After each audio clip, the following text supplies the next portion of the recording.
بسم اللہ الرحمن الرحیم فصل فی الصریح والکنایہ۔ یہ اصول الشاشی کا صفحہ نمبر 127 ہے اور کتاب اللہ سے متعلق جو بحث ہے اس کی 5ویں فصل ہے جو صریح اور کنایہ کے بیان میں ہے۔ صریح وہ لفظ ہے جس کی مراد ظاہر ہو، جیسے بعتو اور اشتریتو، یا ان میں سے ہر ایک کے مثل کوئی کلمہ کہ جب بولنے والا بولتا ہے سننے والا سنتا ہے تو اس کی مراد سمجھ جاتا ہے، اس کی مراد سمجھنے میں کوئی دشواری نہیں ہوتی ہے۔ تو صریح ہر وہ لفظ ہے جس کی مراد ظاہر ہو، اور کنایہ وہ لفظ ہے جس کی مراد ظاہر نہ ہو، یعنی اس کا معنی پوشیدہ ہو، وہ قرینے کا محتاج ہو۔ اس کی مراد کب ظاہر ہوگی؟ جب نیت کی جائے یا کوئی قرینہ ہو تو اس کی مراد سمجھ میں آئے۔ تو پہلے یہ صریح کے تعلق سے حکم بیان کرتے ہیں۔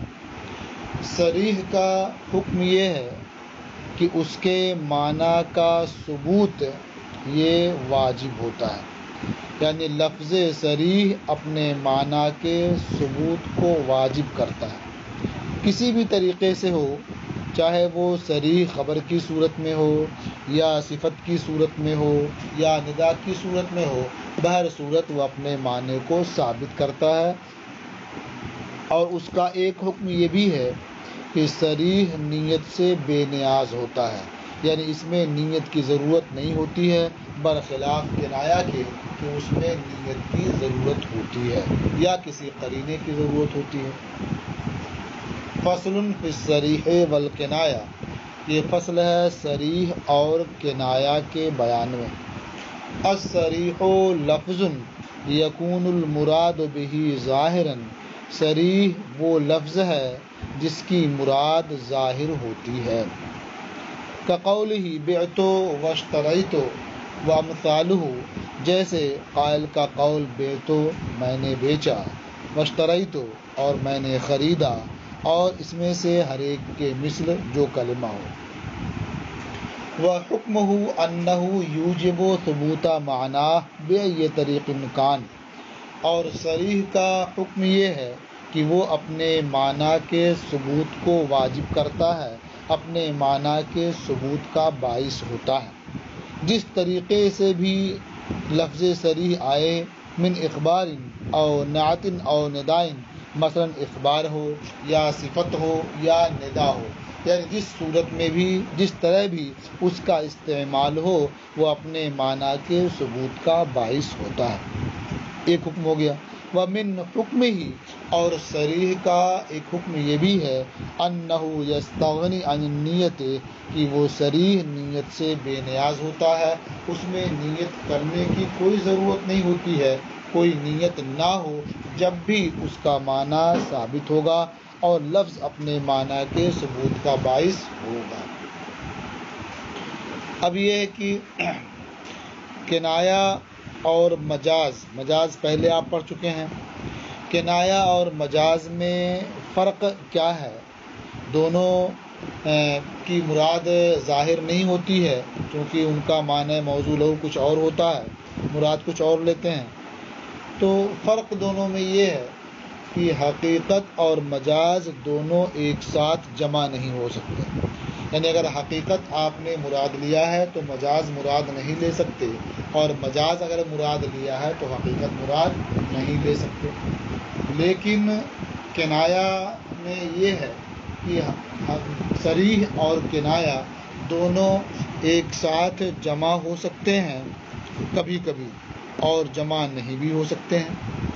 مثال کے طور پر کثیر الرماد، زیادہ راکھ والا، تو یہ صریح ہے کہ راکھ زیادہ ہو، اور یہ کنایہ ہے سخی ہونے سے۔ تو ظاہر ہے راکھ زیادہ کب ہوگی؟ جب لکڑیاں زیادہ جلیں گی. اور لکڑیاں زیادہ کب جلیں گی؟ جب کھانا زیادہ بنے گا. اور کھانا زیادہ کب بنے گا؟ جب کھانے والے زیادہ ہوں گے. کھانے والے زیادہ کب ہوں گے؟ کہ جب کھلانے والا کشادہ ظرف ہو، سخی ہو. تو کثیر الرماد بول کر کے سخی مراد لیا جاتا ہے کہ یہاں دونوں چیزیں ایک ساتھ ہو سکتی ہیں، کہ واقع میں وہ زیادہ راک والا ہے اور واقع میں وہ سخی ہے. دونوں چیزیں جمع ہو سکتی ہیں ایک ساتھ.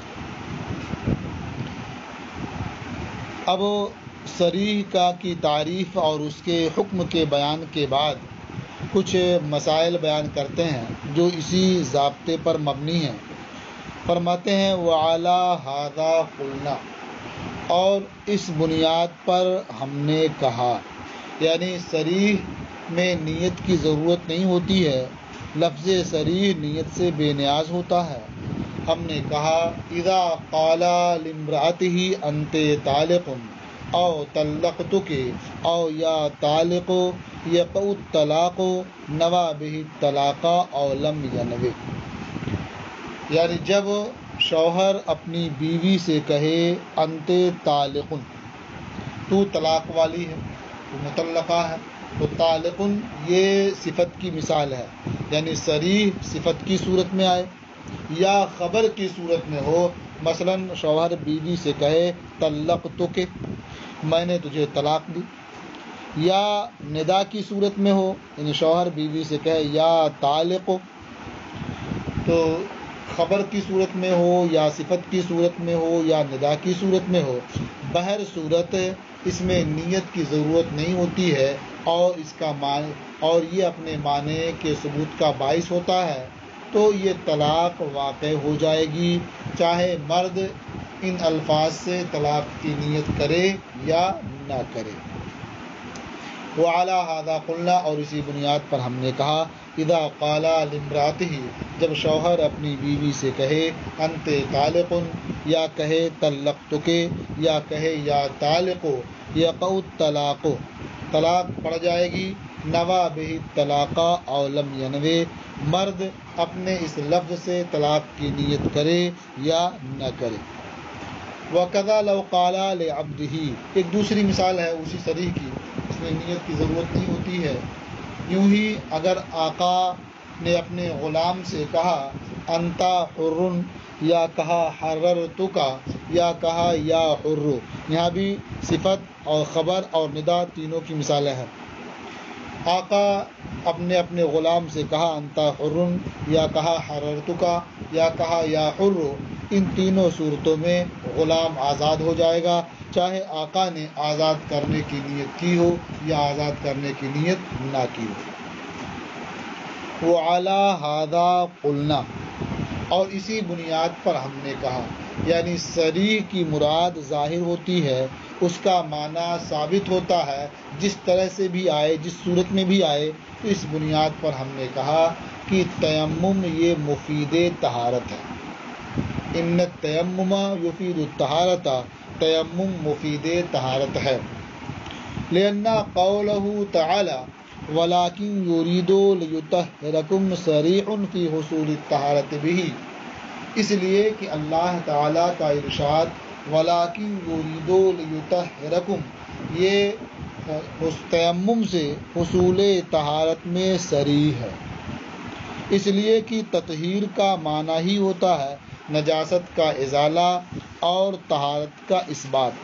جب اللہ تعالیٰ تمہیں پاک کرنا چاہتا ہے، اسی لیے اس نے تمہیں تیمم کا حکم دیا ہے، تو صاف ظاہر ہے کہ تیمم سے طہارت حاصل ہو جاتی ہے. آیت کریمہ پوری یہ ہے جس میں وضو اور طہارت کے تعلق سے بیان کیا گیا ہے. اللہ تعالیٰ ارشاد فرماتا ہے یا ایھا الذین آمنوا اذا قمتم الی الصلاۃ فاغسلوا وجوہکم وایدیکم الی المرافق وامسحوا برؤوسکم وارجلکم الی الکعبین وَإِن كُنتُمْ جُنُبًا فَاطَّهَّرُوا وَإِن كُنتُمْ مَرْضَىٰ أَوْ عَلَىٰ سَفَرٍ أَوْ جَاءَ أَحَدٌ مِّنكُم مِّنَ الْغَائِطِ أَوْ لَامَسْتُمُ النِّسَاءَ فَلَمْ تَجِدُوا مَاءً فَتَيَمَّمُوا صَعِيدًا طَيِّبًا تو اب یہاں حکم دے دیا گیا کہ پانی نہ ملے تو پاک مٹی کا قصد کرو، یعنی تیمم کرو۔ تیمم کیسے کرو گے؟ اللہ نے فرمایا فَامْسَحُوا بِوُجُوهِكُمْ وَأَيْدِيكُمْ مِنْهُ، یعنی مٹی سے اپنے چہرے اور ہاتھ پر مسح کرو۔ ما یرید اللہ لیجعل علیکم من حرج، اللہ تم پر مشقت ڈالنا نہیں چاہتا، ولیکن یرید لیطہرکم، بلکہ اللہ یہ چاہتا کہ تمہیں پاک کر دے۔ تو سمجھ میں آیا کہ اللہ تعالیٰ نے جو مٹی سے تیمم کرنے کا حکم دیا ہے وہ تمہاری پریشانی کے لیے نہیں، مشقت کے لیے نہیں، بلکہ تمہیں پاک کرنے کے لیے۔ اور تطہیر میں نجاست کا ازالہ ہوتا ہے اور طہارت کا اثبات ہوتا ہے، اس لیے یہ صریح ہے حصول طہارت میں، تیمم مفید طہارت ہے۔ آگے اللہ نے فرمایا وَلِيُتِمَّ نِعْمَتَهُ عَلَيْكُمْ لَعَلَّكُمْ تَشْكُرُونَ، یہ سورہ مائدہ کی آیت نمبر 6 ہے، پوری آیت میں نے آپ کے سامنے پڑھ دی۔ تو یہ ہمارے نزدیک ہے کہ تیمم یہ مفید طہارت ہے، اس لیے کہ اللہ تعالیٰ کا ارشاد وَلَٰكِن يُرِيدُ لِيُطَهِّرَكُمْ یہ حصول طہارت میں صریح ہے، یعنی اس بات کو صاف صاف بتاتا ہے کہ تیمم سے طہارت کا حصول ہوگا۔ لیکن اس میں امام شافعی رحمۃ اللہ علیہ کا اختلاف ہے۔ امام شافعی رحمۃ اللہ تعالیٰ علیہ کے اس سلسلے میں 2 قول ہیں، یعنی تیمم کے بارے میں ان کے 2 قول ہیں۔ ایک قول تو یہ ہے کہ تیمم یہ طہارت ضروریہ ہے، اور جو چیز ضرورتاً ثابت ہوتی ہے وہ بقدر ضرورت ہی ہوتی ہے۔ جو چیز کسی ضرورت کی وجہ سے ثابت مانی جاتی ہے تو وہ ضرورت کی مقدار ہی ثابت مانی جاتی ہے، اس سے زیادہ نہیں۔ تو ان کا ایک قول ہوا کہ تیمم یہ طہارت ضروریہ ہے۔ اب مسائل میں کیا فرق پڑے گا وہ آگے تفریح میں آپ سماعت کریں گے۔ اور امام شافعی رحمۃ اللہ علیہ کا دوسرا قول یہ ہے کہ تیمم یہ طہارت نہیں ہے بلکہ وہ ساتر حدث ہے، یعنی تیمم کی وجہ سے جو حدث تھا وہ زائل نہیں ہوتا ہے بلکہ اس پر پردہ پڑ جاتا ہے۔ یہی وجہ ہے کہ جب آدمی متیمم پانی دیکھ لیتا ہے یا پانی کے استعمال پر قادر ہو جاتا ہے تو اس کا تیمم ختم ہو جاتا ہے، اب اسے وضو کرنے کی ضرورت پڑتی ہے اسی حدث کی بنیاد پر جو پہلے تھا۔ تو معلوم ہوا کہ اگر تیمم نے حدث کو دور کر دیا ہوتا تو لوٹ کر کہاں سے آتا؟ تو اس حدث سابق لوٹ کر آ جانا اس بات کو واضح کرتا ہے کہ تیمم یہ حدث کو دور نہیں کرتا ہے بلکہ اس پر پردہ ڈال دیتا ہے اور پانی کے استعمال پر قدرت اس پردے کو ختم کر دیتی ہے۔ امام شافعی رحمۃ اللہ علیہ کے سلسلے میں یہ 2 قول ہیں۔ اب احکام میں فرق کیا پڑے گا وہ آپ سماعت کریں گے، اس سے پہلے ترجمہ سن لیجیے۔ وَلِلشَّافِعِيِّ فِيهِ قَوْلَانِ، اور امام شافعی رحمۃ اللہ علیہ کے تیمم کے بارے میں 2 قول ہیں۔ احدهما انه طہارت ضروریہ، ان میں ایک قول یہ ہے کہ تیمم یہ طہارت ضروریہ ہے، والآخر انه ليس بطہارت بل هو ساتر للحدث، اور دوسرا قول یہ ہے کہ تیمم یہ طہارت نہیں ہے بلکہ ساتر حدث ہے، یعنی اس پر پردہ ڈال دیتا ہے۔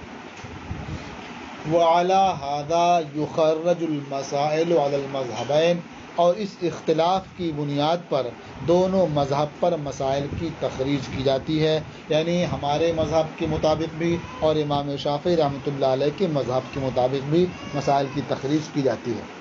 مسائل میں اختلاف ہوگا اس ضابطے میں اختلاف کی بنیاد پر۔ اختلاف کیا ہے کہ تیمم کرنا وقت سے پہلے ہمارے نزدیک جائز ہے اور امام شافعی رحمۃ اللہ علیہ کے نزدیک جائز نہیں ہے۔ تیمم ہمارے نزدیک یہ طہارت ہے، تو جس طرح سے وضو وقت ہونے سے پہلے کرنا جائز ہے تو یہ بھی ایک طہارت ہے، اس لیے اسے بھی وقت سے پہلے کرنا جائز ہے۔ دوسری بات یہ ہے کہ یہ تیمم وضو کا بدل اور نائب ہے، تو جس طرح سے وقت سے پہلے وضو کرنا جائز ہے تو اسی طرح سے وقت سے پہلے تیمم کرنا بھی جائز ہوگا۔ اس لیے کہ نائب اور بدل کا وہی حکم ہوتا ہے جو اصل کا حکم ہوتا ہے، اور نائب اور بدل کا وہی کام ہوتا ہے جو اصل کا ہوتا ہے۔ اور یہ وقت سے پہلے ہمارے نزدیک وضو کر سکتے ہیں، امام شافعی رحمۃ اللہ علیہ کے نزدیک وضو نہیں کر سکتے۔ مثلا ظہر کا وقت ابھی شروع نہیں ہوا، یہ کسی نماز کا وقت نہیں ہے۔ اب اگر اس وقت آپ نے تیمم کر لیا، یعنی زوال سے پہلے کا جو وقت ہے یہ کسی خاص نماز، کسی فرض نماز کا وقت نہیں ہے، تو اگر آپ نے اس وقت تیمم کر لیا تو اس تیمم سے ہمارے نزدیک ظہر کی نماز پڑھ سکتے ہیں، اور امام شافعی رحمۃ اللہ علیہ کے نزدیک نہیں پڑھ سکتے، اس لیے کہ ابھی جب وقت ہوا نہیں تو تیمم روا نہیں۔ تو اختلاف یعنی ایک یہ ہوا من جواز ہی قبل الوقت، یعنی وقت سے پہلے تیمم کا جواز ہمارے نزدیک ہے، امام شافعی کے نزدیک نہیں۔ دوسرا مسئلہ وَأَدَاءِ الْفَرْضَيْنِ بِتَيَمُّمٍ وَاحِدٍ، ایک تیمم سے دو فرض نمازیں ہمارے نزدیک ادا کر سکتا ہے متیمم، اور امام شافعی رحمۃ اللہ علیہ کے نزدیک ادا نہیں کر سکتا۔ وجہ کیا ہے کہ تیمم یہ طہارت ضروریہ ہے، تو ایک فرض کا وقت جب ہوا تو اس نے تیمم کر لیا اور فرض پڑھ لیا تو ضرورت پوری ہو گئی۔ اب دوسرے فرض کی ادائیگی یہ دوسری ضرورت ہے، تو اس کے لیے دوسرا تیمم کرنا ہوگا، اور ہمارے نزدیک وہ طہارت ہے۔ جس طرح سے ایک وضو سے چند فرض نمازیں پڑھ سکتے ہیں، اسی طرح سے ایک تیمم سے بھی چند فرض نمازیں ادا کر سکتے ہیں جبکہ کوئی دوسرا حدث لاحق نہ ہو۔ تو وَأَدَاءِ الْفَرْضَيْنِ بِتَيَمُّمٍ وَاحِدٍ، اور ایک تیمم سے دو فرض کی ادائیگی کا مسئلہ۔ وَإِمَامَةِ الْمُتَيَمِّمِ لِلْمُتَوَضِّئِينَ، اور وضو کرنے والوں کے لیے متیمم کی امامت کا مسئلہ، یعنی ہمارے نزدیک متیمم یہ متوضی کا امام ہو سکتا ہے، اور امام شافعی رحمۃ اللہ علیہ کے نزدیک نہیں ہو سکتا، اس لیے کہ ہمارے نزدیک تیمم یہ طہارت کاملہ ہے، جس طرح سے وضو طہارت کاملہ ہے، تو متیمم متوضی کا امام ہو سکتا ہے کیونکہ دونوں طہارت پر ہیں۔ امام شافعی رحمۃ اللہ علیہ کے نزدیک متیمم متوضی کا امام نہیں ہو سکتا، اس لیے کہ متیمم یہ حقیقت میں طہارت پر ہے ہی نہیں، اور متوضی یہ طہارت پر ہے۔ وَجَوَازِهِ بِدُونِ خَوْفِ تَلَفِ النَّفْسِ أَوِ الْعُضْوِ بِالْوُضُوءِ، اور وضو کے سبب سے یا وضو کرنے سے عضو یا جان کے تلف ہونے کے خوف کے بغیر تیمم کا جواز ہمارے نزدیک ہے، امام شافعی کے نزدیک نہیں ہے۔ یعنی آدمی تیمم کر سکتا ہے اگر بیماری بڑھنے کا خطرہ ہے، امام شافعی کے نزدیک اگر جان یا عضو جانے کا خطرہ ہے تو تیمم کر سکتا ہے، یعنی اگر وضو کرے گا تو اس کی جان چلی جائے گی یا اس کا وضو برباد ہو جائے گا، تو اس خوف سے امام شافعی کے نزدیک تیمم کر سکتا ہے۔ لیکن ہمارے نزدیک اتنے شدید خوف کی ضرورت نہیں ہے، اگر اس کے لیے نقصان دہ ہے، بیماری پیدا ہو سکتی ہے، وضو کرے گا بیمار ہو جائے گا یا بیماری بڑھ جائے گی، جب بھی تیمم کر سکتا ہے۔ وَجَوَازِهِ لِلْعِيدِ وَالْجَنَازَةِ، اور عید اور جنازہ کے لیے تیمم کے جواز کا مسئلہ۔ ہمارے نزدیک نماز عید کی ادائیگی کے لیے تیمم کر سکتا ہے، نماز جنازہ پڑھنے کے لیے تیمم کر سکتا ہے، لیکن امام شافعی رحمۃ اللہ علیہ کے نزدیک عید پڑھنے کے لیے اور جنازہ پڑھنے کے لیے تیمم نہیں کر سکتا۔ کیوں؟ اس لیے کہ یہ ضروری عید اور جنازہ یہ فرض نہیں ہے ہر ایک کے لیے، تو باقی متوضی ہیں وہ پڑھ لیں گے، اس کے لیے اس کی اجازت نہیں ہوگی۔ وَجَوَازِهِ بِنِيَّةِ الطَّهَارَةِ، اور طہارت کی نیت سے تیمم کے جواز کا مسئلہ، یہ ہمارے نزدیک طہارت کی نیت سے تیمم کرنا جائز ہے، روا ہے، اور امام شافعی کے نزدیک نہیں، اس لیے کہ ان کے نزدیک کی طہارت ہی نہیں بلکہ ساتر حدث ہے۔ ہمارے نزدیک بندہ جب چاہے تیمم کر لے طہارت کی نیت سے، وہ پاک رہے گا، کوئی دوسرا حدث لاحق نہیں ہوتا ہے، تو اس کی وجہ سے وہ فرض نمازیں پڑھ سکتا ہے اور دوسری ایسی عبادتیں کر سکتا ہے جس کے لیے طہارت کی ضرورت ہوتی ہے۔ تو یہ ہیں وہ مسائل جن میں ہمارے اور امام شافعی رحمۃ اللہ علیہ کے نزدیک اختلاف ہوا، اس اصل میں اختلاف کی وجہ سے کہ تیمم یہ مفید طہارت ہے یا مفید طہارت نہیں ہے بلکہ ساتر حدث ہے۔ ہمارے نزدیک چونکہ مفید طہارت ہے، اس اللہ تعالیٰ کے قول صریح کی بنیاد پر وَلَٰكِن يُرِيدُ لِيُطَهِّرَكُمْ، اور امام شافعی رحمۃ اللہ علیہ کے نزدیک وہ مفید طہارت نہیں ہے بلکہ ساتر حدث ہے۔ اس لیے یہ سارے مسائل جو 6 مسائل یہاں بیان ہوئے وہ ان کے نزدیک ان صورتوں میں تیمم کرنا جائز نہیں ہوگا۔ یہ صریح کی بحث ختم ہوئی اور آج کا آپ کا سبق پورا ہوا۔ اب کل انشاءاللہ آپ کنایا کی بحث، کنایا کی تعریف اور اس کا حکم اور اس کی مثالیں سماعت کریں۔